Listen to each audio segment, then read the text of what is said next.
नमस्कार दोस्तों, आपके YouTube channel books bytes club में आपका स्वागत है।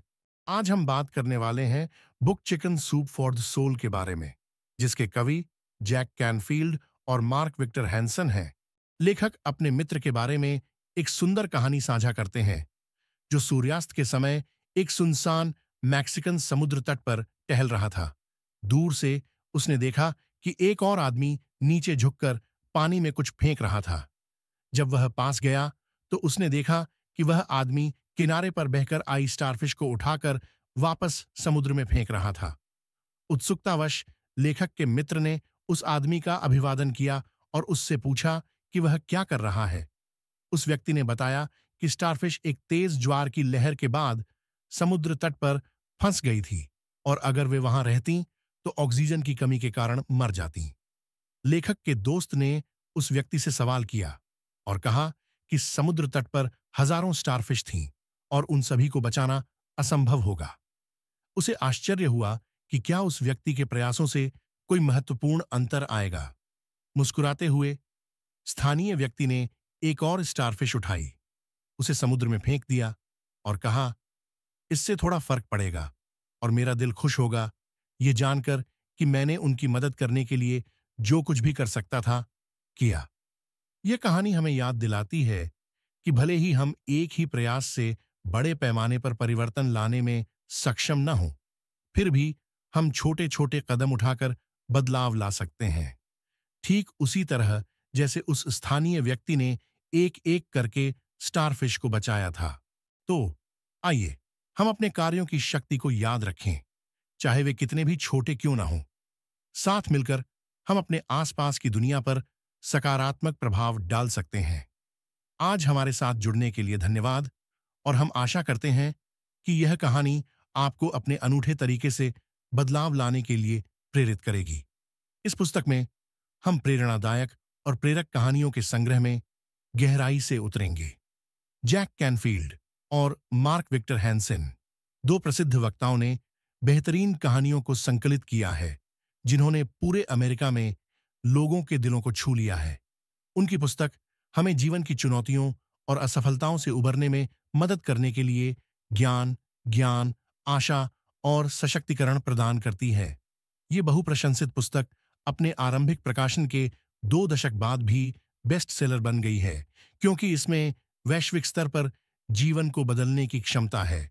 इसमें दी गई कहानियां रोजमर्रा की प्रेरणा में पाए जाने वाले चमत्कारों को उजागर करती हैं, जो हमारी आत्माओं को रोशन करती हैं। चाहे आप इस पुस्तक को पहली बार पढ़ रहे हों या वर्षों से इसका आनंद ले रहे हों, यह निस्संदेह आपको एक बेहतर व्यक्ति बनने, अपनी सर्वोच्च क्षमता को उजागर करने, बाधाओं को दूर करने और अपने आसपास की दुनिया पर सकारात्मक प्रभाव डालने के लिए प्रेरित करने में मदद करेगी। पुस्तक के सार को बेहतर ढंग से समझने में आपकी मदद करने के लिए हम 13 आकर्षक कहानियों के माध्यम से इस पर चर्चा करेंगे। तो बिना किसी देरी के चलिए शुरू करते हैं। कहानी 1, प्रेम, एक सृजनात्मक शक्ति। मदर टेरेसा ने एक बार कहा था, जहां भी जाओ प्यार फैलाओ, लेकिन सबसे पहले अपने घर में। यह कहानी आपके परिवार, बच्चों, जीवन साथी और पड़ोसियों से प्यार करने के महत्व पर जोर देती है। अपने जीवन में आने वाले किसी भी व्यक्ति को बेहतर और खुश महसूस किए बिना कभी न जाने दें। प्रेम एक शक्तिशाली शक्ति है जो दुनिया में मौजूद है और हमें इसे अपनाने और साझा करने का प्रयास करना चाहिए। एक कॉलेज प्रोफेसर था जो 200 अलग अलग बस्तियों में रहने वाले लड़कों को समाजशास्त्र पढ़ाता था। शुरू में उन्होंने प्रत्येक छात्र से अपने भविष्य का आकलन करने के लिए कहा और उनमें से अधिकांश ने अवसरों की कमी व्यक्त की। हालांकि 25 साल बाद एक अन्य समाजशास्त्र प्रोफेसर ने इन छात्रों पर शोध किया। बचे हुए 180 छात्रों में से 20 की मृत्यु हो गई थी या वे चले गए थे। आश्चर्यजनक रूप से 176 ने चिकित्सा, इंजीनियरिंग, कानून और अन्य जैसे विभिन्न क्षेत्रों में सफलता हासिल की थी। इस परिणाम ने अन्य प्रोफेसरों को आश्चर्यचकित कर दिया, जो इस उपलब्धि के पीछे के जादू को समझने के लिए उत्सुक थे। उन्होंने उस प्रोफेसर से संपर्क किया जिसने इन छात्रों को पढ़ाया था और उसका जवाब सरल था। मुझे वे लड़के बहुत पसंद थे। यह कहानी प्रेम की शक्ति को दर्शाती है। जब आप अपने काम और व्यवहार को प्रेम से देखते हैं, तो आप सफलता प्राप्त कर सकते हैं। अपने और दूसरों के प्रति प्रेम की भावना बनाए रखना बहुत जरूरी है। कहानी 2। गले लगाने वाला जजली शापिरो। एक सेवानिवृत्त न्यायाधीश ने प्यार की अविश्वसनीय शक्ति की खोज की। उन्होंने हर किसी को गले लगाना शुरू कर दिया और यहां तक कि उनकी कार पर एक बम्पर स्टिकर भी था जिस पर लिखा था, मुझे परेशान मत करो, मुझे गले लगाओ। ली लोगों को गले लगाने के बदले में एक लाल दिल वाला स्टिकर देते थे। उनकी प्रसिद्धि बढ़ती गई और लोगों ने उन्हें सैन फ्रांसिस्को की सड़कों पर गले लगाने की चुनौती दी। ली ने अमीर से लेकर गरीब तक सभी को गले लगाया, यहां तक कि एक खतरनाक बस ड्राइवर को भी गले लगाया। शुरुआती आशंकाओं के बावजूद उन्होंने आखिरकार गंभीर रूप से बीमार मरीजों को गले लगाया। जादू तब हुआ जब उन्होंने एक ऐसे मरीज को गले लगाया जो पहले कभी नहीं हंसा था, और कई सालों के बाद लोगों ने इस व्यक्ति को हंसते हुए देखा, जिससे सभी को खुशी मिली। असंभव संभव हो गया। ये कहानी हमें सिखाती है कि प्यार से प्रेरित होकर बदलाव लाना आसान है। इन कहानियों का अर्थ स्पष्ट है। आपके पास प्रेम, दयालुता और सच्ची भावना के माध्यम से अपने जीवन सहित अन्य लोगों के जीवन को बदलने की शक्ति है। यह एक सरल कार्य है। प्रेम के साथ आगे बढ़ते रहें, लोगों से जुड़ें और जब आवश्यक हो तो अपना दर्द साझा करके संतुष्टि पाएं। याद रखें, प्रेम में गहरा परिवर्तन करने की क्षमता होती है। आइए, प्रेम की शक्ति को अपनाएं और अपने आसपास की दुनिया पर सकारात्मक प्रभाव डालें। कहानी 3। आप कौन हैं, इससे फर्क पड़ता है। न्यूयॉर्क में एक शिक्षिका ने अपने साथी शिक्षकों को सम्मानित करने का फैसला किया, क्योंकि उन्होंने अपने छात्रों के जीवन में जो बदलाव किया है, उसे उन्होंने स्वीकार किया। उन्होंने अपनी कक्षा में भी इस प्रथा को अपनाया। प्रत्येक बच्चे को आगे बुलाया गया और शिक्षिका ने उन्हें नीले रिबन के साथ एक पदक प्रदान किया, जिस पर लिखा था, मैं बदलाव ला रहा हूं।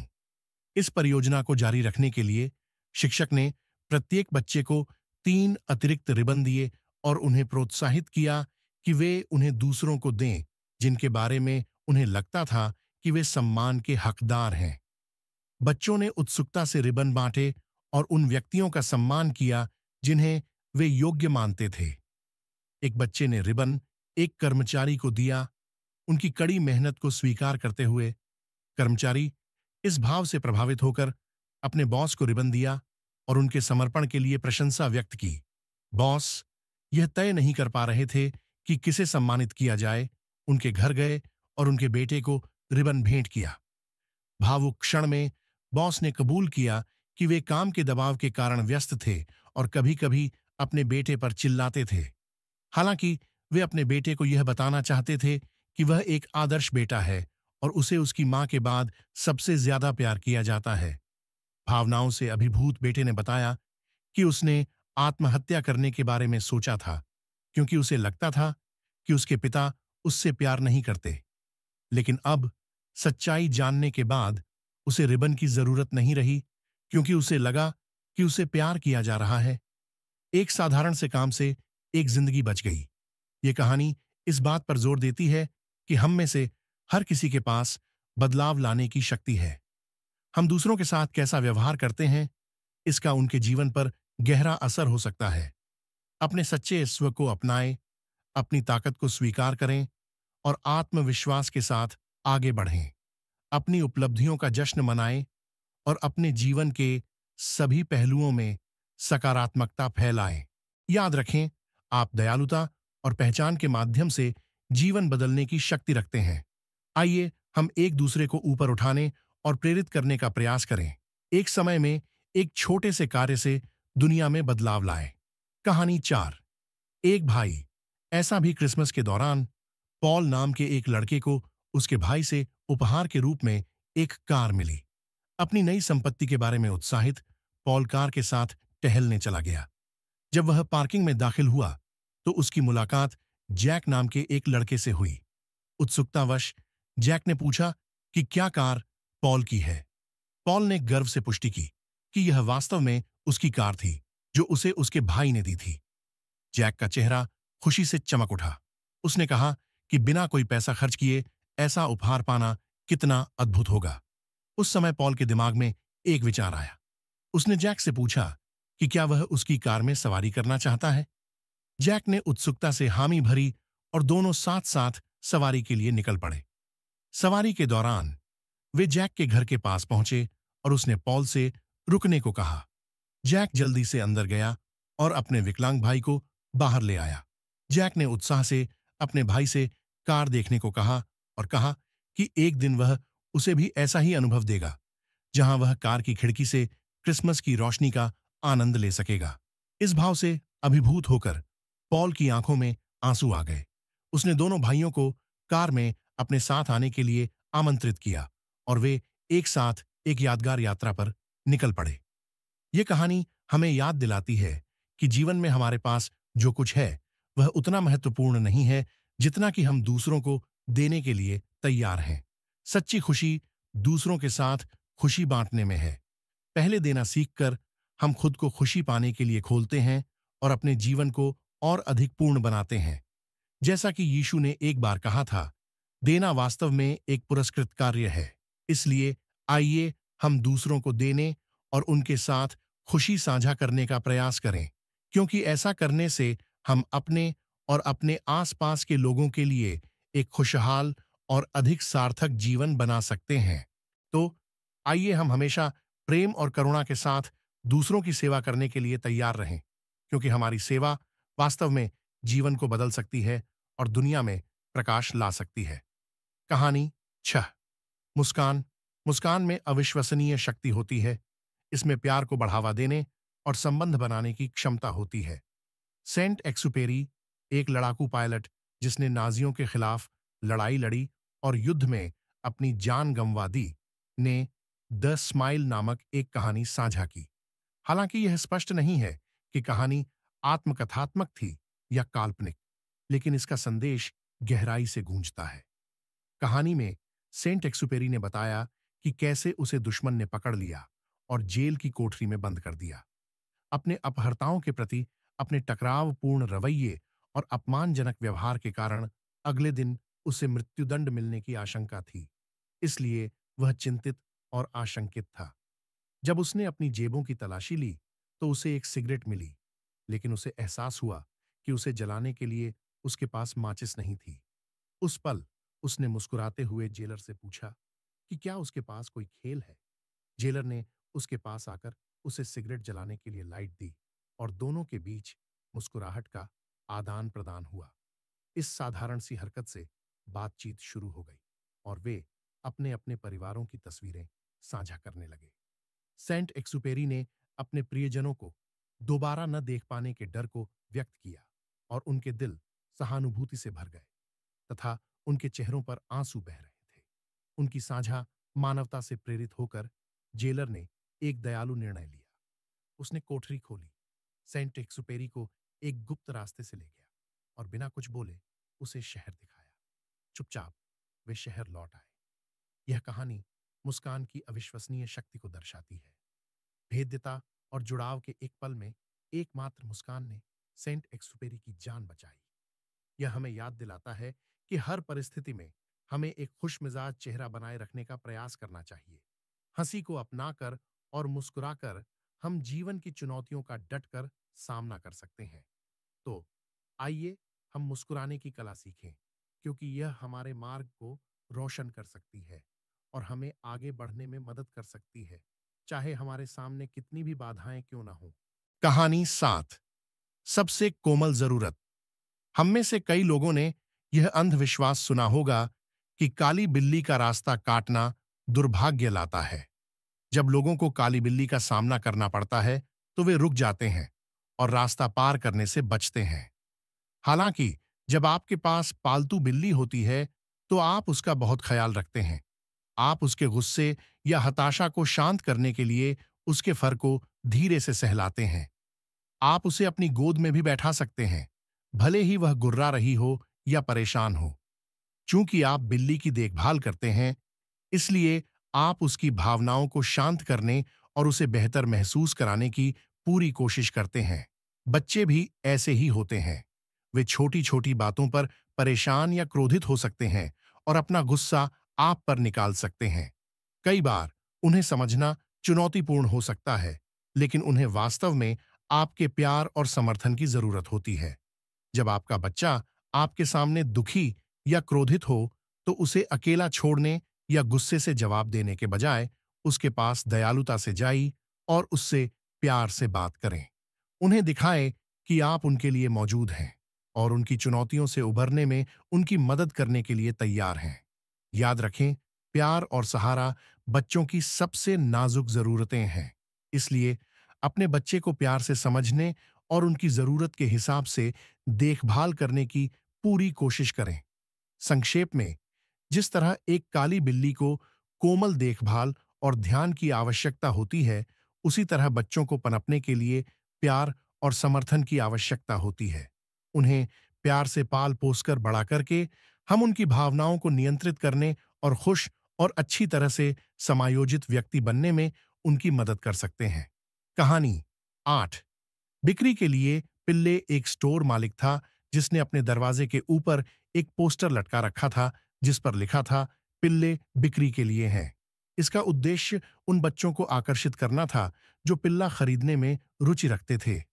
एक दिन एक बच्चा स्टोर मालिक के पास आया और पूछा कि पिल्लों की कीमत कितनी है। मालिक ने जवाब दिया कि पिल्लों की कीमत $30 से $50 के बीच है। छोटे लड़के ने अपनी जेब से $2.50 निकाले और पूछा कि क्या वह पिल्लों में से एक को देख सकता है। स्टोर मालिक ने मुस्कुराते हुए पिल्लों को बुलाया ताकि वह बच्चे को दिखा सके। उनमें से एक पिल्ला लंगड़ा रहा था। उत्सुकतावश बच्चे ने पूछा कि उस विशेष पिल्ले को क्या समस्या है। स्टोर मालिक ने समझाया कि पिल्ले के पास उचित हिप सॉकेट नहीं था, जिससे वह हमेशा के लिए लंगड़ा हो जाएगा। इसके बावजूद बच्चे ने उस पपी को खरीदने की इच्छा जताई। स्टोर मालिक ने आश्चर्यचकित होकर बच्चे से कहा कि वह पपी को मुफ्त में ले सकता है। हालांकि बच्चे ने पूरी कीमत चुकाने पर जोर दिया, यह कहते हुए कि पपी की कीमत दूसरे पपी के बराबर है। बच्चे ने पहले ही $2.37 देने की पेशकश की और हर महीने अतिरिक्त 50 सेंट देने का वादा किया। स्टोर के मालिक ने बच्चे के फैसले पर सवाल उठाते हुए कहा कि पिल्ला कभी भी दूसरे पिल्लों की तरह तेज नहीं दौड़ पाएगा। जवाब में बच्चे ने अपनी पैंट ऊपर की और अपना कृत्रिम पैर दिखाया। निडरता से बच्चे ने कहा कि इससे कोई फर्क नहीं पड़ता कि वह तेज नहीं दौड़ सकता, क्योंकि हमेशा कोई न कोई होगा जो उसे समझ सकता है। इस कहानी का गहरा अर्थ यह है कि आपकी अक्षमताएं या कमियां आपकी योग्यता को परिभाषित नहीं करती हैं या आपको कमजोर नहीं बनाती हैं।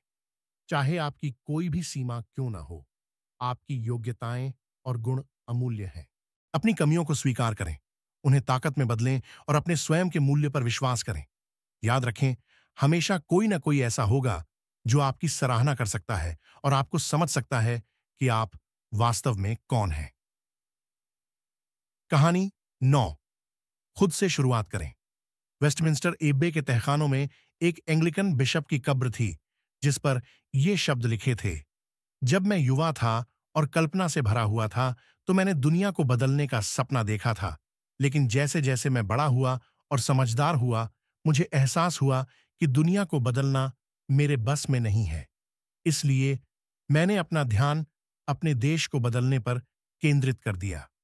हालांकि यह भी एक कठिन काम लग रहा था।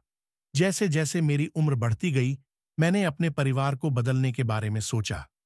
मैंने अपने करीबी दोस्तों और रिश्तेदारों को प्रभावित करने की कोशिश की, लेकिन मैं वह बदलाव नहीं ला सका जो मैं चाहता था। यह मेरे अंतिम क्षणों में ही था कि मुझे एहसास हुआ कि अगर मैंने पहले खुद को बदला होता, तो मैं अपने परिवार को बदल सकता था। और अगर मेरा परिवार बदल गया होता, तो शायद हम अपने देश में बदलाव ला सकते थे। और अगर हमारा देश बदल गया, तो शायद मैं पूरी दुनिया को बदलने का सपना देख सकता था। सरल शब्दों में, यह कहानी हमें खुद से शुरुआत करने का महत्व सिखाती है। यह इस तथ्य पर प्रकाश डालती है कि हम दूसरों को अपनी इच्छा के अनुसार बदलने के लिए मजबूर नहीं कर सकते। इसके बजाय हमें वह बदलाव बनने पर ध्यान केंद्रित करना चाहिए जो हम दुनिया में और दूसरों में देखना चाहते हैं। जिन गुणों और मूल्यों में हम विश्वास करते हैं, उन्हें अपनाकर हम अपने आसपास के लोगों को बदलने के लिए प्रेरित कर सकते हैं। इसलिए यदि आप दुनिया को बदलने की इच्छा रखते हैं, तो खुद को बदलने से शुरुआत करें। कहानी 10 थैला वाली महिला। एक महिला थी जो शहर के डाकघर के पास दयनीय स्थिति में सोती थी। उसके कपड़ों से बदबू आती थी और उसके दांतों और शरीर की ठीक से देखभाल नहीं की जाती थी, जिससे वह गंदी दिखती थी। उसके मुंह से सड़न की बदबू आती थी।